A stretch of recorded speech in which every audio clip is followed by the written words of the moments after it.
बाबा ने कहा है कि एक जन्म स्त्री का, एक जन्म पुरुष का सभी को लेना पड़ता है।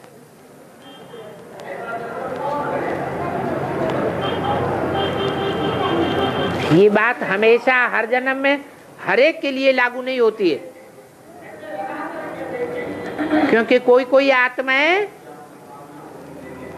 दो जन्म स्त्री के लेती रहती हैं और कोई कोई आत्माएं दो जन्म लगातार पुरुष के लेती रहती हैं।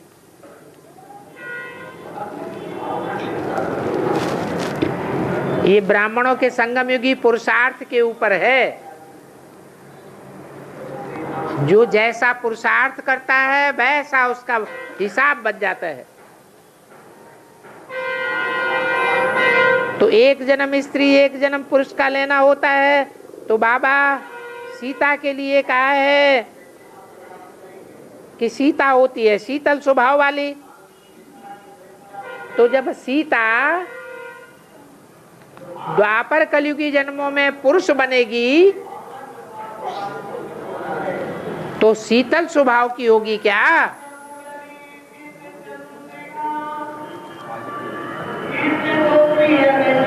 सीता स्त्री का नाम है या पुरुष का नाम है?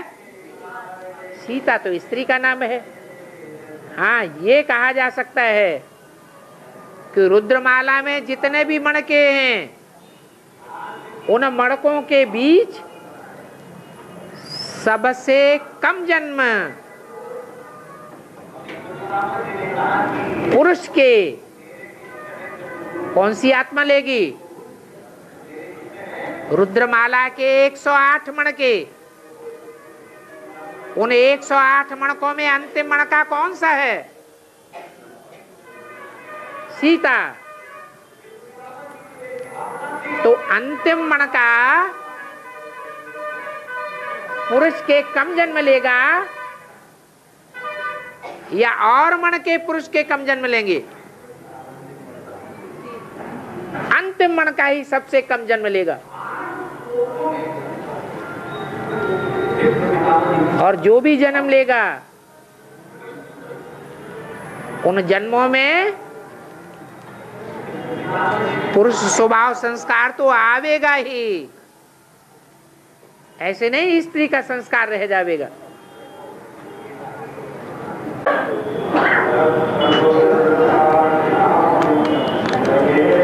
बाबा भक्तों में नारद को तीनों देवताओं का प्रिय दिखाया है। ये भक्ति मार्ग में दिखाया है या ज्ञान मार्ग की भी बात है? नारद उन्हें कहा जाता है जो नार रूपी जल तो बांटते रहते हैं। नार रूपी जल चारों तरफ घूम घूम के देते रहते हैं, लेकिन खुद नारायण नहीं बनते हैं। खुद नारद के नारद ही बन करके संसार रूपी जंगल में चक्कर लगाते रहते हैं।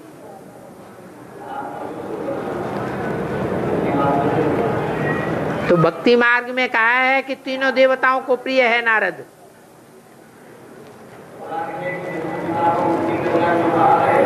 क्योंकि नारद ऋषि मुनि की लिस्ट में है या साधारण मनुष्यों की लिस्ट में है, इसलिए पवित्र रहने के कारण तीनों देवताओं को प्रिय है। बाकी ऐसे नहीं है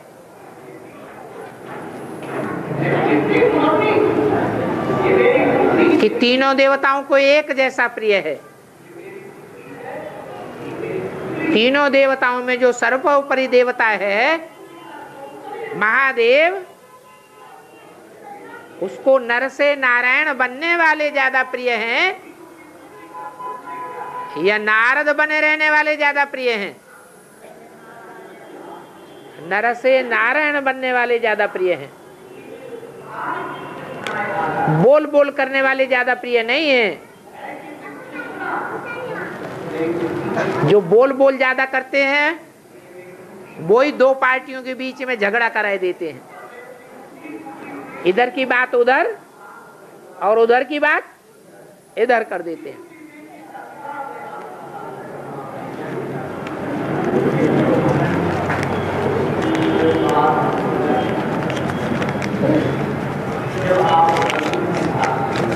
अरे लंबा लंबा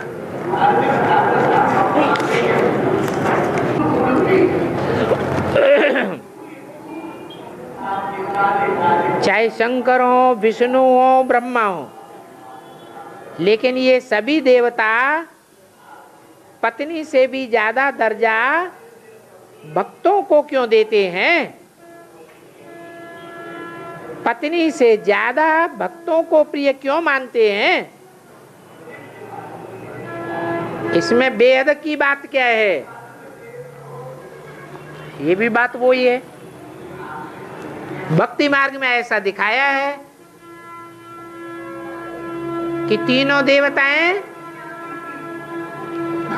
भक्तों को ज्यादा मानते हैं पत्नी के मुकाबले। लेकिन ब्रह्मा और विष्णु की तो बात और है।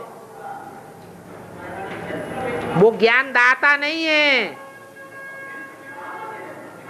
ज्ञान लेने वाले हैं या दाता देने वाले हैं। लेकिन साकार में अगर दाता कोई है तो एक ही देव महादेव है, जिसमें शिव मुकर्रर रूप से प्रवेश करते हैं। ज्ञान मार्ग में शिव बाबा भक्तों को ज्यादा महत्व देते हैं या शक्तियों को ज्यादा महत्व देते हैं? और शक्तियों में भी लक्ष्मी को ज्यादा महत्व दिया है, पार्वती को ज्यादा महत्व दिया है या औरों को ज्यादा महत्व दिया है? तो ज्ञान मार्ग में बात कुछ और है, जो भक्ति मार्ग के मनुष्यों की बुद्धि में नहीं बैठी है।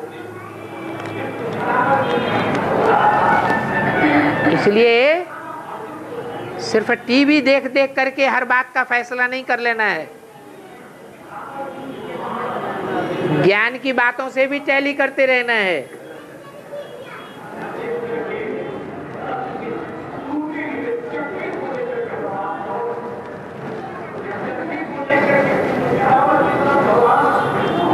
बाबा ने बोला है कोर्स में फोर्स होना चाहिए, तो कोर्स में कौन सा फोर्स होना चाहिए? क्या जोर जोर से बोलना ही फोर्स है?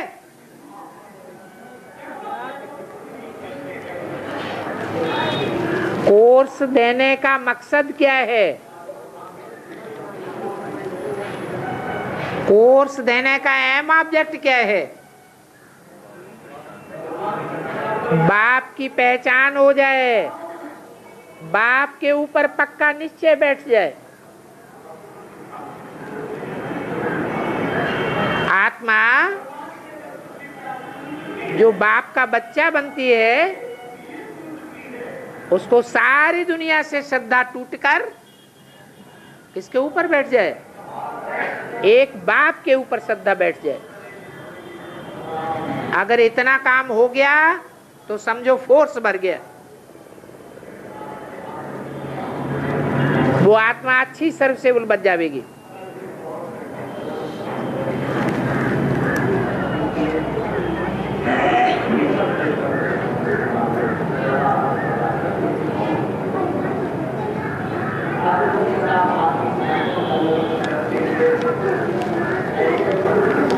बाबा जो पुराने ज्ञान में चलने वाले होते हैं, उनको एक प्रकार का अहंकार होता है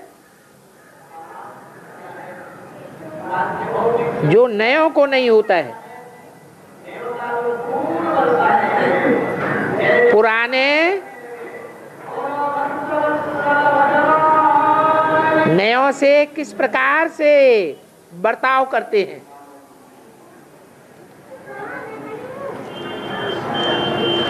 पुरानों को नयों से किस प्रकार की ईर्ष्या होती है,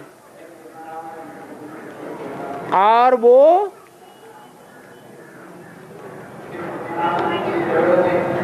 पुराने नयों की गलतियां पकड़ने में लगे रहते हैं, और पुराने भी वो जो मम्मा बाबा के समय से पालना लिए हुए हैं। ऐसा क्यों होता है?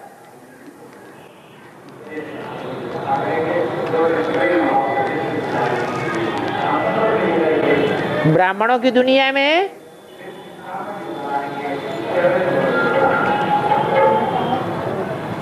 जब शूटिंग का पार्ट चलता है तो पुराने पुराने ज्यादा तमो प्रधान बनते जाते हैं या नए तमो प्रधान बनते हैं? पुराने पुराने तमो प्रधान बनते जाते हैं।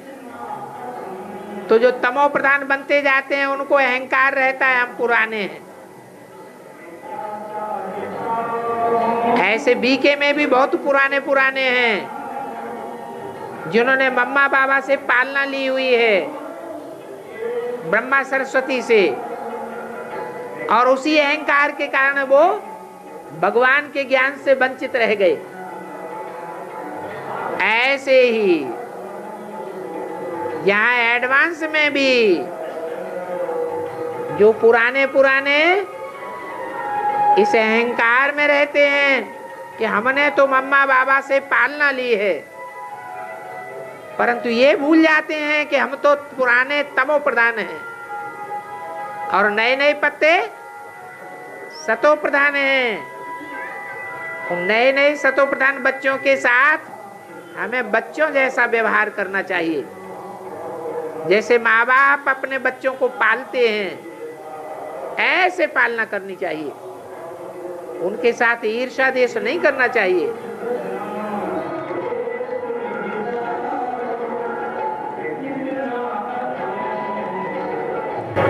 सूर्यवंशियों की माँ योगिनी माँ को बताया है,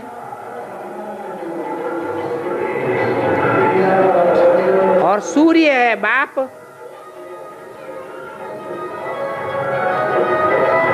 तो क्या वो बाप की भी माँ है? योगिनी माँ।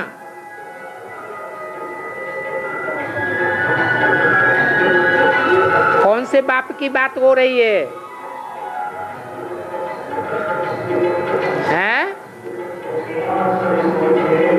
योगिनी माँ कौन से बाप की माँ है? या हो सकती है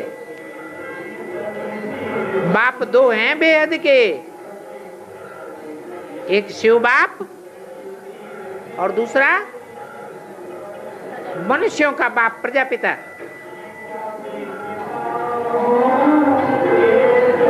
प्रजापिता सबका बाप है या उसका भी कोई बाप है? सबका बाप है। वो योगिनी का भी बाप है या नहीं है?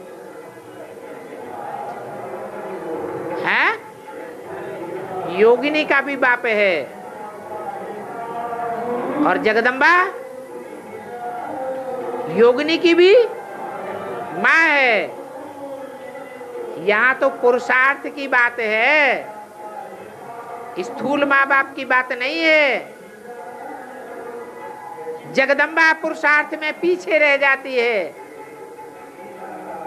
और बच्ची आगे निकल जाती है। तो जो बच्ची ज्यादा समझदार बन जाती है माँ से, वो माँ की पदवी नहीं ले सकती क्या? ले लेती है, बल्कि माँ से भी ऊंचा कार्य करके दिखा सकती है।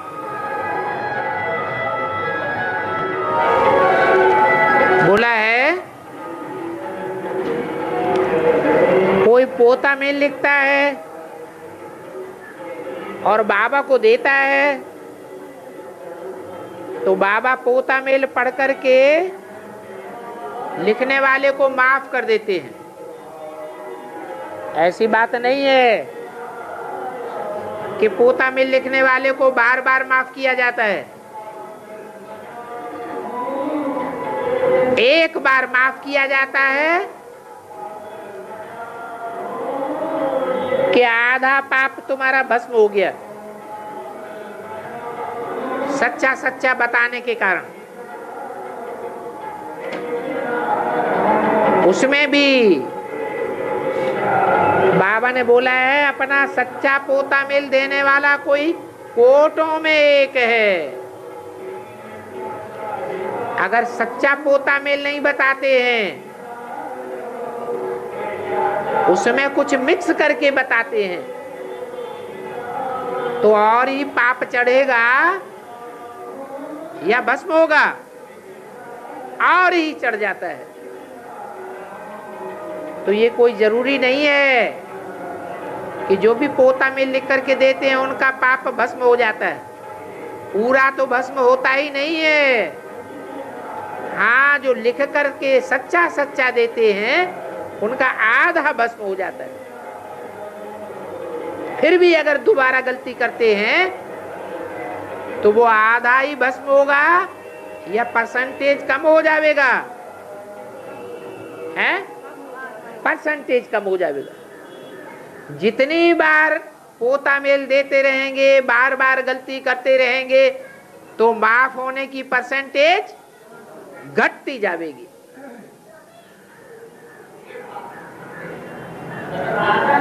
तो पूछा है पता कैसे लगेगा कि हमारा पोता मेल देने से पाप भस्म हो गया। जिन्होंने पोता मेल पहली बार लिख करके दिया होगा वो अनुभव किया होगा, अगर सच्चे दिल से लिख करके दिया है तो कि हल्कापन महसूस होता है। वो हल्कापन ही निशानी है, पहचान है कि पाप भस्म हुआ है।